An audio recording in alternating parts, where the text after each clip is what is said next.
महिलाओं का राजनीति में बने रहना आसान नहीं है। बावजूद इसके महिलाएं राजनीति में न सिर्फ पहचान बना रही हैं, बल्कि अपने बाद आने वाली महिलाओं के लिए एक सशक्त मार्ग भी प्रशस्त कर रही हैं। उक्त बातें झारखंड सरकार में ग्रामीण विकास मंत्री दीपिका पांडे सिंह ने आज कांग्रेस भवन में प्रदेश महिला कांग्रेस के तत्वावधान में आयोजित संगठन सृजन कार्यक्रम में महिला कार्यकर्ताओं को संबोधित करते हुए कही।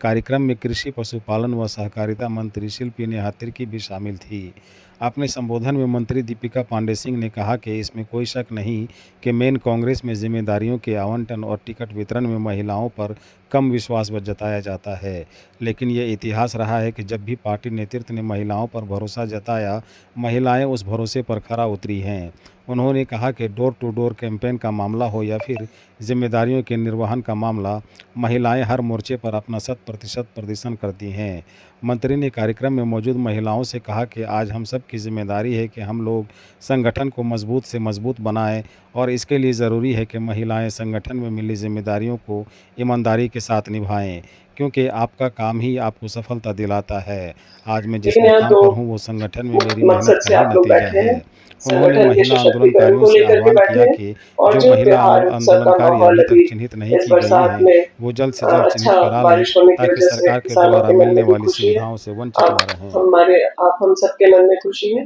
तो उसको मनाने के लिए आप लोग यहाँ बैठे हैं। तो पहले तो हम सावन का शुभकामना आप लोग को देते हैं। और संगठन के विषय में हमको यही कहना है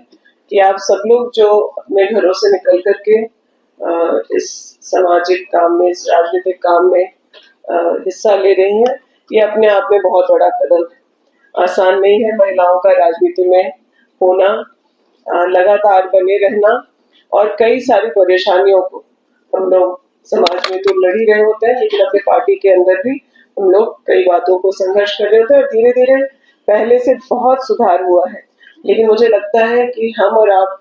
जब संगठन में सक्रिय हैं, तो ये हम लोगों का दायित्व बनता है कि हम लोग संगठन को और इस तरीके से मजबूत करें ताकि हम लोगों के बाद जो महिलाएं, जो बहनें राजनीति में आएंगी, उन लोगों के लिए चीजें आसान।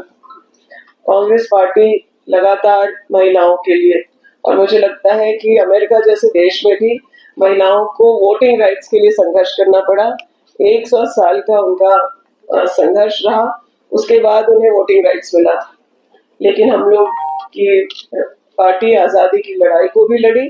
और आजाद हम लोग जैसे हुए तो महिलाओं को सबसे बड़ा अधिकार जो मिला वो वोट देने का अधिकार मिला। और उसकी वजह से हम लोगों के वोट की जो कीमत है वो जनप्रतिनिधि भी समझते हैं, समाज भी समझता है। और उस दायित्व को सबसे पहला हम लोग को यही दायित्व है कि हम अपने वोट का जो है सही उपयोग करें। आप सब लोग राजनीतिक तौर पर सक्रिय हैं, अपना ही वोट नहीं बल्कि पार्टी के लिए,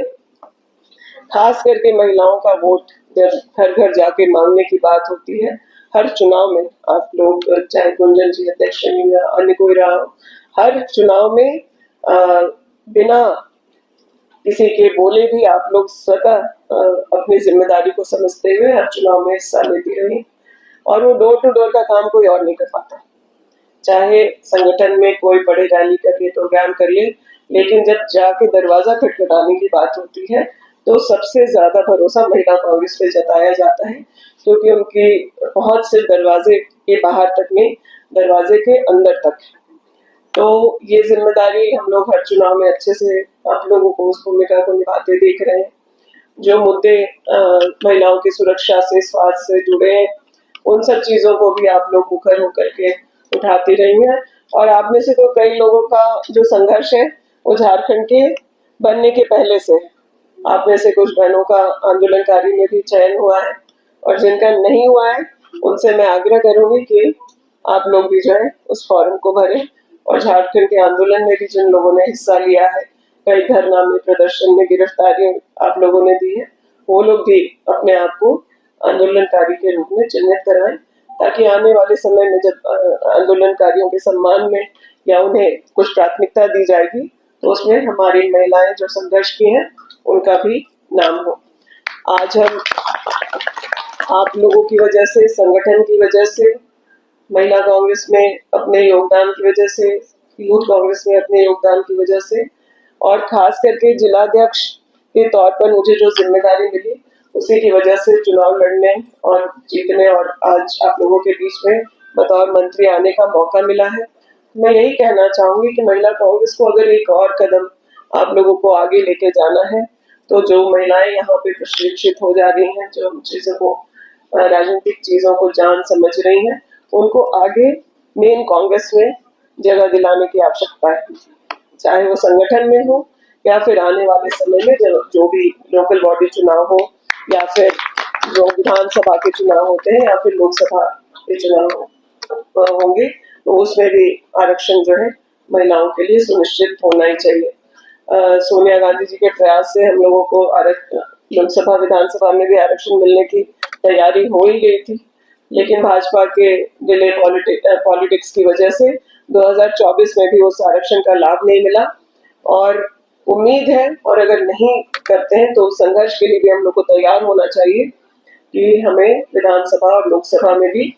कैसे आरक्षण मिले। आज कांग्रेस पार्टी में बहुत सारी महिलाएं बिना उस आरक्षण के पहुंची हैं,